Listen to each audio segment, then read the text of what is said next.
आज हम ectopic pregnancy और इसके सर्जिकल ट्रीटमेंट के बारे में बात करेंगे। एक्टोपिक प्रेगनेंसी वो कंडीशन होती है जिसमें फर्टिलाइज्ड एग यूट्रस के बजाय फेलोपियन ट्यूब में अटैच हो जाता है।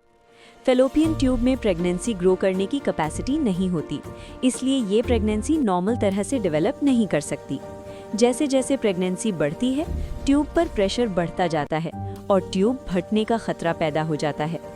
डॉक्टर सबसे पहले अल्ट्रासाउंड और ब्लड टेस्ट्स के जरिए एक्टोपिक प्रेगनेंसी कंफर्म करते हैं। अगर प्रेगनेंसी बिल्कुल शुरू के स्टेज में हो और ट्यूब सेफ हो तो कुछ केसेस में इंजेक्शन के जरिए प्रेगनेंसी को रोक दिया जाता है। लेकिन जब प्रेगनेंसी बढ़ जाए या ट्यूब डैमेज होने लगे तो सर्जरी ज़रूरी हो जाती है। इस सूरत में लैप्रोस्कोपिक सर्जरी की जाती है, जिसमें पेट पर छोटे छोटे इंसिजन्स लगाए जाते हैं। कैमरा की मदद से फेलोपियन ट्यूब को डिटेल में देखा जाता है।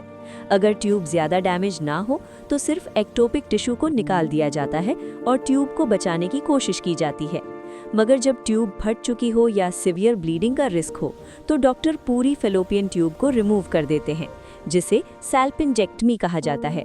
ट्यूब रिमूव होने के बावजूद अक्सर औरत दूसरी हेल्दी ट्यूब की मदद से दोबारा नेचुरल प्रेगनेंसी कंसीव कर सकती है।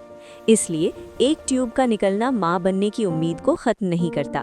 सर्जरी के बाद पेशेंट को रेस्ट, मेडिसिन और रेगुलर फॉलोअप्स की ज़रूरत होती है।